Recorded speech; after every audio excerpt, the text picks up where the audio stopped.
Hello everyone, welcome back to my YouTube channel English literature zone. आज के video में हम लोग विलियम शेक्सपियर की काफ़ी famous sonnet since brass nor stone it mean sonnet number 65 को डिस्कस करने वाले हैं। इससे पहले विलियम शेक्सपियर की दो और सोनेट पे हम ऑलरेडी वीडियो अपलोड कर रखे हैं। सोनेट नंबर 21 और सोनेट नंबर 116 पे ऑलरेडी वीडियो अपलोड है। ये तीसरी सोनेट है विलियम शेक्सपियर की जिसपे कि वीडियो अपलोड कर रहे हैं। इस वाले वीडियो में हम इस सोनेट का समरी और थीम्स को मिलने डिस्कस किए हुए हैं। नोट्स जो है आपको पॉइंट वाइज मिल जाएगा। स्टार्ट करते हैं इंट्रोडक्शन वाले सेक्शन से। इंट्रोडक्शन में है since brass nor stone also known as sonnet 65 is one of the most recognisable sonnet of all time. मतलब सिंस ब्रास नॉर स्टोन जो कि हम लोग का सोनेट नंबर 65 के नाम से भी जाना जाता है सोनेट, वो ना सबसे प्रसिद्ध सोनेट में से या फिर सबसे एप्रिशिएबल सोनेट जिसको बहुत ज़्यादा प्रशंसा मिली हो उनमें से एक है। It is compose bye a great English poet William Shakespeare. इसको जो कंपोज किया गया, लिखा गया ना, एक महान अंग्रेजी के पोइट विलियम शेक्सपियर के द्वारा लिखा गया। The poem is about how nothing in the world can fight against time. और मेनली ये जो सोनेट है, ये जो कविता है ना, वो इस बारे में है कि कैसे जो इस दुनिया में जितनी भी चीज़ें हैं वो टाइम के अगेंस्ट फाइट नहीं कर सकती। इट मीन्स कोई भी चीज़ जो है इस वर्ल्ड में समय के परे नहीं है। इसी बारे में मेनली पोएम है। नोट ब्राश, ना तो पीतल, स्टोन, किसी भी तरह का स्टोन हो, पत्थर हो, अर्थ हो या फिर पृथ्वी, समुद्र हो, all of which are strong and lasting thing. चाहे कितनी भी स्ट्रॉन्ग चीज़ें हों या कितनी भी लास्टिंग थिंग्स, इट मीन्स अस्थायी चीज़ें हों, कोई भी जो है समय के परे नहीं है, कोई भी समय के अगेंस्ट फाइट नहीं कर सकता। मेनली इस बारे में ये सोनेट है। ड्यूरिंग हिज लिटरेरी करियर, अपने साहित्यिक करियर के दौरान William Shakespeare wrote 154 sonnets. William Shakespeare जो है टोटल 154 सोनेट्स लिख रखे हैं। He dedicated 126 sonnets to young lover. Starting का जो 126 सोनेट है उनका 154 सोनेट में से, तो वो एक यंग लवर या फिर अपने किसी फ्रेंड को डेडिकेट किए हुए हैं। और बाकी का जो 28 सोनेट बचा ना, वो किसी वुमेन या फिर डार्क लेडी जिसके लिए नाम यूज़ किया जाता है उसको डेडिकेट कर रखे हैं। ठीक है, तो ध्यान रखिएगा ये हम लोग का सोनेट नंबर 65 जो है वो किसी फ्रेंड को या फिर किसी यंग लवर को डेडिकेट किए हुए हैं। नेक्स्ट हम लोग का स्ट्रक्चर वाला सेक्शन आता है, स्ट्रक्चर ऑफ द सोनेट। जो कि आप विलियम शेक्सपियर का कोई भी सोनेट डिस्कस कर रहे हो तो उसमें सेम ये स्ट्रक्चर वाला सेक्शन लिख सकते हो, क्योंकि सारे सोनेट में विलियम शेक्सपियर जो है एक ही स्ट्रक्चर को फॉलो किए हुए हैं। Sonnet 65 is traditional Shakespearean sonnet. Sonnet 65 जो है हम लोग का वो एक पारंपरिक शेक्सपियरियन सोनेट है। It is consist of 14 line. इसमें टोटल 14 लाइन्स है। सोनेट जितना भी होता है ना, सब में 14 लाइन्स ही होती है। Which are divided into 3 quatrains and a couplet, जिसमें जो कि डिवाइड है 3 क्वार्टरंस में, मतलब 3 जो है 4-4 लाइन का स्टांजा है और एंड में जो है एक कपलेट है। ठीक है, और एंड में एक कपलेट मीन्स 2 लाइन का स्टांजा है। द राइम स्कीम इज, और जो राइम स्कीम है इस सोनेट का वो है A B C D E F और एंड में कपलेट का डबल जी है। And it is written in iambic pentameter, और इस सोनेट को जो लिखा गया है आयम्बिक पेंटामीटर में लिखा गया है।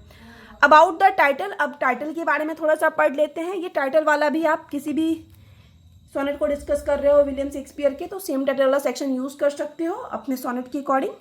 Shakespeare did not allot individual titles to each of his sonnet. मतलब अपने सारे सोनेट में से किसी भी सोनेट को ना स्पेसिफिक कोई टाइटल नहीं दिए हुए हैं, कोई शीर्षक नहीं दिए हुए हैं William Shakespeare. He just allotting mathematical number to them, बस उसको मैथमेटिकल नंबर दिए हुए। जैसे ये हम लोग का प्रेजेंट सोनेट सोनेट नंबर 65 है, ठीक है, तो बस मैथमेटिकल नंबर ही यूज किए हुए as a title. When we mentioned any of its sonnet, जब हम लोग उनके किसी भी सोनेट के बारे में बात करते हैं, we have to choose either the number of it, हम लोग को या तो उसका नंबर चूज करना होता है, और the first line of the poem, या तो मैथमेटिकल नंबर मेंशन करना होता है या तो पोएम का पहला लाइन जो है एज ए टाइटल यूज कर लिया गया है। फॉर द प्रेजेंट पोएम, हम लोग का जो प्रेजेंट पोएम है sonnet number 65, the first line, उसका जो पहला लाइन है, since brass nor stone nor earth nor boundless sea serves as a title, तो इसी को एज ए टाइटल यूज किया गया है कविता के सोनेट के पहले लाइन के। और सारे सोनेट में उनके यही पैटर्न को फॉलो किया गया है, या तो उस सोनेट का mathematical number as a title use किया गया है, एज ए शीर्षक लिया गया है, या फिर उस सोनेट का पहला लाइन को एज ए शीर्षक यूज किया गया है। अब थीम्स वाला सेक्शन आता है। स्पेशली अगर एग्जाम में आपको थीम्स पूछे तभी आपको ये वाला सेक्शन लिखना है, वरना फिर ये वाला सेक्शन आप पूरी तरीके से हटा दोगे अगर आपको अपना आंसर सॉर्ट करना है तो। The central themes of sonnet 65 are the, मतलब मेन जो इस सोनेट 65 का विषय है वो है the relentless passage of time it means समय का निरंतर बीतना, वो विषय को फॉलो किया गया है। फ्रेजिलिटी ऑफ ब्यूटी, ब्यूटी की सुंदरता की फ्रेजिलिटी को दिखाया गया कि कितना ज़्यादा भंगुर होता है, इट मीन्स क्षण में नष्ट हो जाता है, कुछ समय बाद ब्यूटी जो है खत्म हो जाती है, उस चीज़ को दिखाया गया है। And the power of written words, और रिटन वर्ड्स में लिखे गए शब्दों में कितना ज़्यादा पावर होता है, शक्ति होता है ना, उस विषय को फॉलो किया गया। अब इन तीनों विषय को, इन तीनों थीम्स को ना हम थोड़ा डिटेल में आगे डिस्कस कर रखे। सबसे पहला जो था रेंटलेस पैसेज ऑफ टाइम, उसको डिस्कस कर रखे हैं। Sonnet 65 is about the passage of time. Sonnet 65 जो है वो समय के बीतने के बारे में है, समय के बारे में है mainly. Time is presented as the antagonist of the poem. Time को, समय को इस पोएम का एंटागनिस्ट, इट मीन्स एक विलन के रूप में दिखाया गया है, पोर्ट्रे किया गया है। फिर यहाँ पे हम पोएम से ही, सोनेट से ही एक लाइन यूज किए हुए, the wreckful siege of battering days. Time keeps everything balanced. समय जो है ना वो सारी चीज़ों को बैलेंस रखता है, संतुलन में रखता है। फॉर समर टू विंटर, मतलब गर्मी से लेके सर्दी तक को बैलेंस रखता है। And the life to death, और जीवन से लेके मृत्यु तक को बैलेंस में रखता है। ये सब समय के अंडर आता है। इन द पोएम या फिर इन द सोनेट, कि इस पोएम में या इस सोनेट में, the speaker hopes that, speaker जो है उम्मीद करते हैं कि time would stop for human, कि समय जो है वो ह्यूमन के लिए, मनुष्यों के लिए रुक जाएगा। इज एन अननेचुरल रिक्वेस्ट, और ये जो उनका रिक्वेस्ट है वो अननेचुरल रिक्वेस्ट है, अप्राकृतिक रिक्वेस्ट है, इसको फुलफिल किया ही नहीं जा सकता है। ठीक है, अब दूसरा थीम्स के बारे में डिस्कस कर लेते हैं। फ्रेजिलिटी ऑफ ब्यूटी, किस तरह से दिखाया गया है कि जो सुंदरता होती है वो भंगुर होती है, कुछ समय बाद नष्ट हो जाती है। इन द सोनेट में the speaker focuses his argument on the immortalization of beauty. Speaker जो है बात करते हैं या फिर आर्ग्यूमेंट करते हैं, तर्क देते हैं इस चीज़ पे कि कैसे वो ना ब्यूटी को, सुंदरता को इमोर्टलाइज कर सके, अमर कर सके। इस बात की व्याख्या करते हैं, इस बात के बारे में सोचते हैं। बिकॉज टू द स्पीकर, क्योंकि स्पीकर के लिए beauty isn't just physical appearance, किसी भी इंसान की जो सुंदरता है स्पीकर के लिए वो सिर्फ उसका फिजिकल अपीयरेंस, शारीरिक संरचना या शारीरिक दिखावट नहीं है। It is the essence of the person, वो इस इंसान का ना एसेंस होता है। एसेंस इट मीन्स हो जाता है उस इंसान की रियलिटी, नेचर होती है, या फिर उस इंसान का हम लोग बोल सकते हैं एक आइडेंटिटी होती है। सुंदरता, हर इंसान में अलग अलग चीज़ें पाई जाती है, अलग अलग तरह की ब्यूटी। तो स्पीकर इसलिए जो है यहाँ पे इस पोएम में एक टाइम के लिए ब्यूटी को इमोर्टलाइज करने की बात, अमर करने की बात भी करते हैं। Beautiful things are more beautiful, सुंदर चीज़ें जो है ना वो और भी ज़्यादा सुंदर लगती हैं या फिर दिखती हैं, बिकॉज ऑफ देयर इम्परमानेंस, अपने इम्परमानेंस की वजह से, क्योंकि वो अस्थायी होती है, कुछ समय बाद जो है उसकी सुंदरता है खत्म हो जाएगी। इस वजह से सुंदर चीज़ें जो है और भी सुंदर लगती है, उसका महत्व और भी बढ़ जाता है। ठीक है, फिर से यहाँ पे सोनेट का एक लाइन है, how with this rage shall beauty hold deeply, कि कैसे इतना कठोर समय के आगे, जिसके आगे कुछ नहीं टिक पाता है, वो उसके सामने ब्यूटी कैसे टिकेगी। अब है the power of written words. Written words में कितनी शक्ति होती है उसके बारे में बात किए हुए हैं। उसके बाद हम लोग का समरी वाला सेक्शन आ जाएगा। The poem ends by contemplating the power of written words. ये पोएम जो है खत्म होती है इस बारे में बात करते हुए, मतलब रिटन वर्ड्स के में कितनी ज़्यादा पावर होती है, शक्ति होती है, उस बारे में बात करते हुए, उस चीज़ को डिस्कस करते हुए, उसको ऑब्जर्व करते हुए ये पोएम खत्म होता है। The speaker is able to immortalize his love in his poetry. Speaker जो है इस योग्य है कि वो इमोर्टलाइज कर पाए, अमर कर पाए अपने प्यार को अपनी पोइट्री के माध्यम से, अपनी कविता के माध्यम से। The written word might not capture physical characteristic, कि जो लिखा गया शब्द है ना, हो सकता है वो फिजिकल कैरेक्टरिस्टिक, शारीरिक विशेषताओं को कैप्चर ना कर सके, जैसे कि आई के कलर की व्याख्या ना कर सके या फिर हेयर टेक्सचर की व्याख्या ना कर सके। But the essence of beauty is apparent in every word, लेकिन सुंदरता का जो सार है ना वो हर शब्द में स्पष्ट किया जा सकता है। इट मीन्स वर्ड्स के माध्यम से स्पष्ट किया जा सकता है। ठीक है, फिर से यहाँ पोएम का लाइन है, O none unless this miracle have might that is black ink my love may still shine bright. मतलब अपने इंक की बात किए हुए, अपने रिटन वर्ड्स के बारे में बात किए हुए हैं स्पीकर जो है इन लाइन्स में। अब आगे हम लोग समरी पढ़ लेते हैं।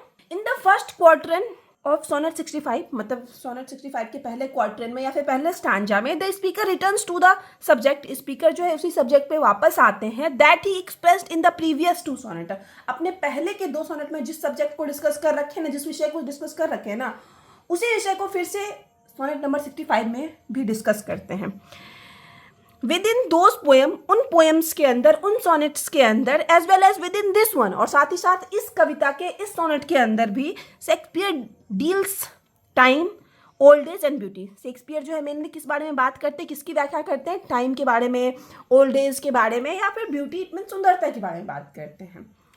स्पीकर सेज दैट, स्पीकर जो वक्ता है इस पोएम के, वो कहते हैं that strong and apparently indestructible things, मतलब चाहे कितनी भी स्ट्रॉन्ग चीज़ें हो या फिर अपेरेंटली इट मीन्स हो जाता है अस्पष्टता, इंडिस्ट्रक्टिबल थिंग्स इट मीन्स अविनाशी चीज़ें जिसका विनाश संभव ना हो, मतलब कितना भी स्ट्रॉन्ग चीज़ हो या फिर कितना भी ऐसा चीज़ हो जिसको नष्ट करना संभव ना हो, जैसे कि ब्रास इट मीन्स पीतल हो, स्टोन हो, अर्थ हो, या फिर बाउंडलेस सी हो, या फिर वो बड़ा सा समुद्र हो, और सब्जेक्ट टू डीके, ये सारा सब्जेक्ट, ये सारी चीज़ें जो है ना डीके है, नष्ट होने वाली है, and extinction, extinction it means विलुप्त होने वाली है, मतलब ये सारी चीज़ें समय के आगे नहीं टिक पाती है, चाहे ये कितनी भी स्ट्रॉन्ग अविनाशी क्यों ना हो। So how against this determined and irresistible power of time, और तो कैसे ये जो इतना determined it means कठोर पावर वाला जो टाइम है, जिसके पास irresistible it means हो जाता है अप्रतिरोधी, जिसको कोई रोक ना सके, वैसा पावर है जो टाइम के पास, तो उसके सामने कैसे beauty which is as frail as flower can have any hope to survive. समय जो कि इतना कठोर है, इतना इररेसिस्टिबल है, जिसको कोई नहीं रोक सकता, जिसके आगे कोई नहीं टिक सकता, तो उसके सामने कैसे सुंदरता जो कि एक फूल की तरह कोमल है, डेलिकेट है, वो कैसे सरवाइव कर सकती है। मतलब उसकी सरवाइव करने का तो कोई होप ही नहीं होना चाहिए कि सुंदरता टिक पाएगी समय के आगे। दिस थॉट टेरिफाइज द पोएट, और यही जो थॉट है ना पोएट को टेरिफाई कर देती है, अंदर से डरा देती है। यहाँ फिर से सोनेट का लाइन है, how with this red self beauty hold a plea. तो इस तरीके से बीच में अगर सोनेट या फिर पोएम का लाइन यूज़ करते हो ना एज ए कोटेशन, तो आपको अच्छे एग्जाम में मार्क्स मिलेंगे। तो ये आप कोई भी आंसर लिखते समय यूज़ कर सकते हो। Speaker highlights the destructive power of time. Speaker जो है इस सोनेट में टाइम के डिस्ट्रक्टिव इट मीन्स विनाशकारी पावर को हाईलाइट करते हैं, एक्नॉलेजिंग दैट, ये स्वीकार करते हुए कि even the most beautiful and well crafted things in the world are eventually erode by it, कि इस दुनिया में जो सबसे सुंदर चीज़ हो या फिर वेल क्राफ्टेड, जिसको बहुत अच्छी से जिसकी रचना की गई हो, वैसी चीज़ें भी जो है इस दुनिया में समय के द्वारा नष्ट की कर दी जाती है। इट मीन समय के साथ कितनी भी सुंदर चीज़ हो, कितनी भी वेल क्राफ्टेड चीज़ हो, सब नष्ट हो जाता है। इन द सेकेंड क्वार्टरेंस, अब अगले स्टांजा या फिर अगले क्वार्टरेंस में the speaker argues that, speaker तक देते हैं कि इवन द स्ट्रॉन्गेस्ट फोर्सेस, चाहे कितनी भी शक्तिशाली फोर्सेस ताकत हो, सच है जैसे कि रॉक हो, कोई पहाड़ हो, कोई गेट ऑफ स्टील, चाहे स्टील का बना हुआ कोई गेट हो, can not resist the ravages of time, इसमें से कुछ भी जो है ना समय के प्रहार को रोक नहीं सकता, इतने समय से नहीं बच सकता। ही सजेस्ट दैट, स्पीकर आगे सुझाव देते हैं कि नो मैटर हाउ इंड्यूरिंग और सॉलिड समथिंग, कि इससे कोई फर्क नहीं पड़ता कोई भी चीज़ कितना ज़्यादा इंड्यूरिंग है, टिकाऊ है, अस्थायी है, या फिर कोई भी चीज़ कितना ज़्यादा सॉलिड है, कठोर है, माइट सीम, मतलब कितना भी कठोर चाहे प्रतीत हो, कितना भी टिकाऊ कोई भी चीज़ प्रतीत हो, it is not immune two times erosion, तो वो कोई भी चीज़ हो, कितना भी शक्तिशाली हो, तो वो समय के इरोजन से, समय के होता है ना, जब उसको नष्ट करने पे आएगी ना, तो वो चीज़ नहीं बच सकता है। ह्यूमन लाइफ्स, मानवीय जीवन, which are more fragile than steel and stone, जो कि स्टील और स्टोन से भी फ्रजाइल होता है, भंगुर होता है, मतलब क्षण में खत्म हो जाता है। एक बार को स्टील या फिर स्टोन की तो गारंटी भी होती है कि ये 1 साल 2 साल 5 साल चलेगा, लेकिन मानवीय जीवन का कोई गारंटी नहीं है, कभी भी खत्म हो जाएगा, ठीक है। Are no exception to the ravages of time, मतलब ह्यूमन लाइफ्स का तो और भी कोई एक्सेप्शन नहीं है कि वो इस समय के प्रहार से बच पाए, क्योंकि ह्यूमन लाइफ जो है वो स्टील और स्टोन से भी ज़्यादा फ्रजाइल होता है, उससे भी ज़्यादा क्षणिक होता है। The poet is frightened at the thought of his friends death. अब पोइट जो है ना आगे इन सब के बारे में बात करते हैं, क्योंकि वो अपने फ्रेंड या फिर अपने लवर के डेथ से ना डरे हुए हैं, अपने लवर के या फ्रेंड के डेथ के बारे में सोच के डरे हुए हैं, क्योंकि उनको पता है कि कुछ टाइम बाद उनके फ्रेंड या लवर की डेथ हो जाएगी और उनके साथ फिर उनका फ्रेंड नहीं रहेगा। ही वंडर्स, वो फिर सोचते हैं, आश्चर्य करते हैं, where he hides the youth's beauty so that time can't reach it, कि कहाँ वो अपने फ्रेंड के युवावस्था की सुंदरता को छुपा दे, या फिर कहाँ अपने फ्रेंड को के एज को छुपा दे, जिससे क्या हो कि टाइम जो है उस तक ना पहुंच सके। इन द थर्ड क्वार्टरेंस, अब तीसरे क्वार्टरेंस में the speaker ask several question, तीसरे क्वार्टरेंस में स्पीकर जो है ढेर सारा क्वेश्चन राइज करते हैं, प्रश्न पूछते हैं। Who has ability to guard against age, कि किसके अंदर एबिलिटी है, योग्यता है कि वो समय के अगेंस्ट जो है ना गार्ड कर सके, एज के अगेंस्ट, आयु इट मीन्स समय ही हो जाता है कि समय के अगेंस्ट जो है रक्षा कर सके, गार्ड कर सके। And the destruction of beauty, या फिर जो डिस्ट्रक्शन इट मीन सुंदरता का जो डिस्ट्रक्शन होगा, विनाश होगा, उसके अगेंस्ट गार्ड कर सके। नन इट मीन्स किसी के अंदर नहीं, कोई नहीं। But the poet's pen can perform the miracle, लेकिन पोइट का जो पेन है वो इस जादू को परफॉर्म कर सकता है, ये जादू कर सकता है of immortalizing the beauty of his friend, मतलब अपने फ्रेंड की ब्यूटी को इमोर्टलाइज कर सकते हैं स्पीकर अपने पेन के माध्यम से, अपनी कविता के माध्यम से। इट बिकम्स क्लियर दैट, तो यहाँ से ये चीज़ क्लियर हो जाता है, साफ हो जाता है that no one is going to be able to stand up against time, कि कोई भी इंसान कुछ भी हो जो है वो टाइम के अगेंस्ट खड़ा नहीं रह सकता, समय का सामना नहीं कर सकता। There is truly only one possibility, लेकिन यहाँ पे सिर्फ एक ही संभावना है, that the speaker preserve the youth's beauty, कि स्पीकर जो है उस यूथ की, युवावस्था की सुंदरता को प्रिजर्व कर सकते हैं, बचा के रख सकते हैं विद इन हिज राइटिंग, अपने राइटिंग में, अपने रिटर्न शब्दों में। ठीक है, फिर से पोएम का ही लाइन है, that in black ink my love may still shine bright, कि उनका जो लव है, उनका जो फ्रेंड है, वो उनके ब्लैक इंक के माध्यम से हमेशा शाइन कर सकता है, मतलब हमेशा अपना चमक बरकरार रख सकता है। ठीक है, तो यहाँ पे हम लोग का पोएम का समरी वाला सेक्शन खत्म हो गया। अब कंक्लूजन वाला आता है। कंक्लूजन में है, इन शॉर्ट, संक्षेप में, इन द सोनेट 65 में time plays an important role, समय जो है बहुत महत्वपूर्ण भूमिका निभाता है सोनेट 65 में। It maintains the balance of nature, कि समय जो है नेचर के बीच भी बैलेंस मेंटेन रखता है, संतुलन बनाए रखता है।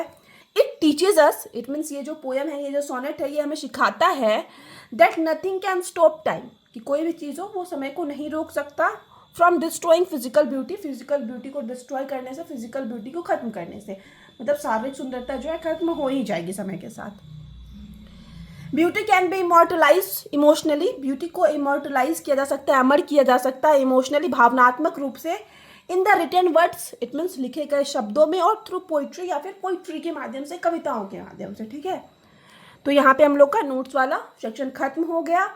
वीडियो अगर आपको अच्छा लगा, आपके लिए हेल्पफुल है, तो आप लोग वीडियो को लाइक करना, चैनल को सब्सक्राइब करना और कमेंट करके बताना वीडियो आपको कैसा लगा। मिलते हैं नेक्स्ट वीडियो में नेक्स्ट टॉपिक के साथ।